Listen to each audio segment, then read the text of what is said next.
If you're gonna kiss a guy, kiss me instead. Prologue. Back to where it all began.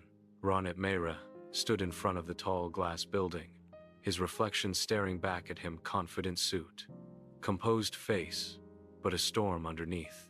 5 years ago, this was the last place he'd imagined working, and definitely not under times him. Mr. Mehra, the CEO is ready to see you. The receptionist smiled. He nodded stiffly, heart pounding. He knew who that CEO was. Suhail Arora his best friend from college. The same man he hadn't spoken to since that night under the rain, when Suhail had said, Don't go, Ronit, and Ronit had left before hearing the rest.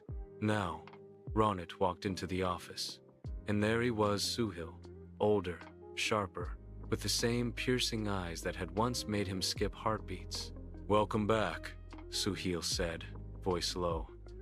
Looks like fate brought you to me again. Ronit swallowed hard.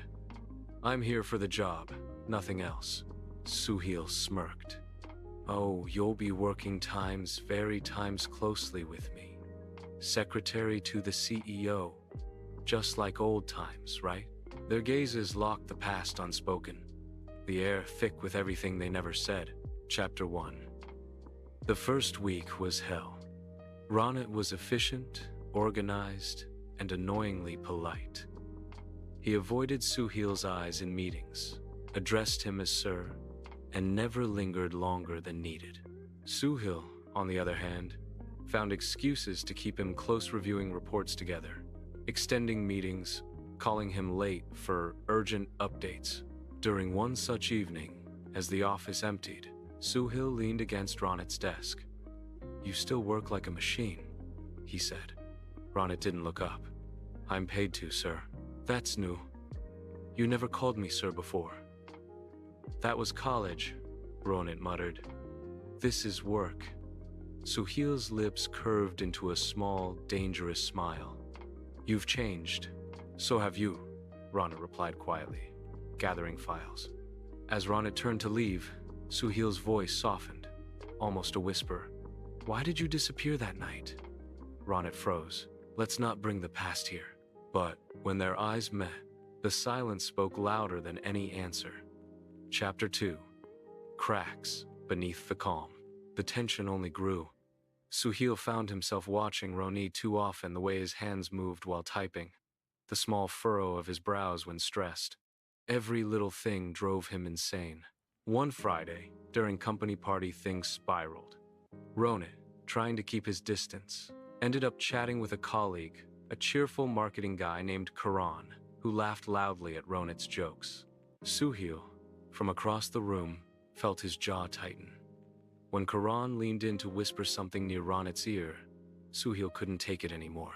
He crossed the floor in long strides, grabbed Ronit's wrist, and pulled him out of the hall. Wah, Suhail, what the hell are you doing? Ronit snapped, struggling. They ended up in a quiet corridor. Suhail pinned him gently but firmly against the wall, eyes burning.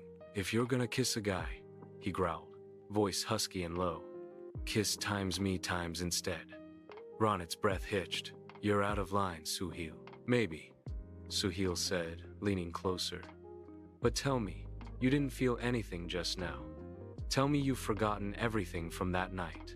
Ronit's lips trembled, his chest rising fast. I'm not the same foolish boy anymore. Suhail's gaze softened. Neither am I. But the way I wanted you? That hasn't changed. The air between them crackled. Ronit turned his face away, but his hands trembled. Chapter 3. Between the lines. The next few days were heavy with unspoken tension. Suhail tried to focus on work, but Ronit's presence was impossible to ignore. They argued over reports, exchanged clipped words, but beneath every glance was something raw, desire and regret intertwined. One night, Ronit stayed late to finish a proposal. The office was silent, except for the hum of the AC. Suhail appeared at the doorway with 2 cups of coffee. I owe you for all this, Suhail said quietly, placing one beside Ronit. I know I made things hard. Ronit sighed. You're my boss. You don't need to explain. But I want to, Suhail said. Back in college, I wanted to tell you that night that I loved you, that I still do. Ronit froze. The words sank in slowly, painfully. He turned, eyes glistening. You don't get to say that now, after 5 years of silence. I tried to find you, Suhail said, stepping closer. I was scared, Ronit. I didn't know what to call what I felt. But when you left, I realized I didn't just lose a friend. I lost the person who made everything make sense.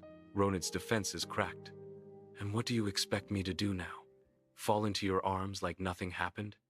No, Suhail whispered. Just don't push me away this time. Something broke inside Ronit then, and before he could stop himself, he reached up and kissed him. It was desperate, angry, and tender, all at once. Epilogue. Kiss me, always. Months later, the office gossip had died down. The CEO and his secretary kept things professional, at least in public. In private, though, it was a different story.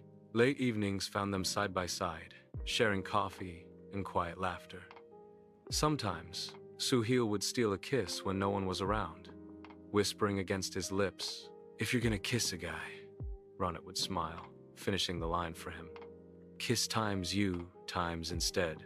The city lights reflected off the glass walls, and for the first time in years, both knew they were exactly where they were meant to be.